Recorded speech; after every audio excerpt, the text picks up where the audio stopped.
चलो शिव शंकर के मंदिर में बसो। कहीं भी नहीं अड़ते उनकी दया का, करे वंदना उस दयालु पिता की। ओम नमः शिवाय नमो, ओम नमः शिवाय नमो। हमें भी मिले मिल तो उसकी कृपा की, हमें भी मिलेगी उसकी दया की। जो लगाकर समाधि करे शिव सुमरन, लगाकर समाधि करे शिव सुमरन।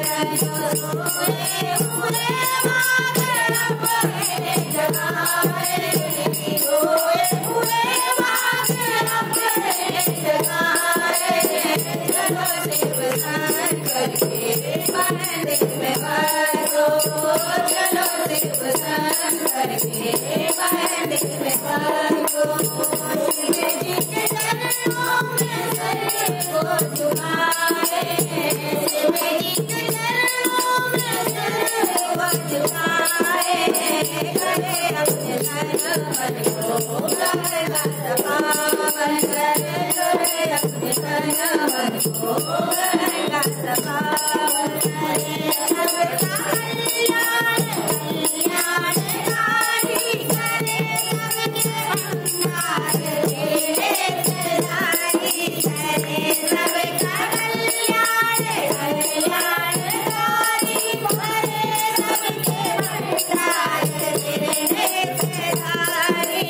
ओम नमः शिवाय नमो, ओम नमः शिवाय नमो, ओम नमः शिवाय नमो, ओम नमः शिवाय नमो। उसको जग में कमी ना रहेगी, करेगा जो तन मन से शिव का पुजारी। करेगा जो तन मन से शिव का पुजारी।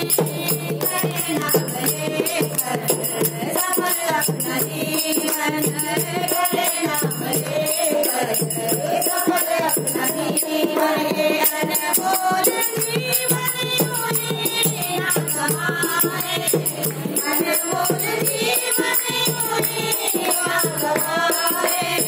चलो शिव शंकर के मंदिर में बसो, चलो शिव शंकर के मंदिर में बसो। ओम नमः शिवाय नमो, ओम नमः शिवाय नमो, ओम नमः शिवाय नमो, ओम नमः शिवाय नमो।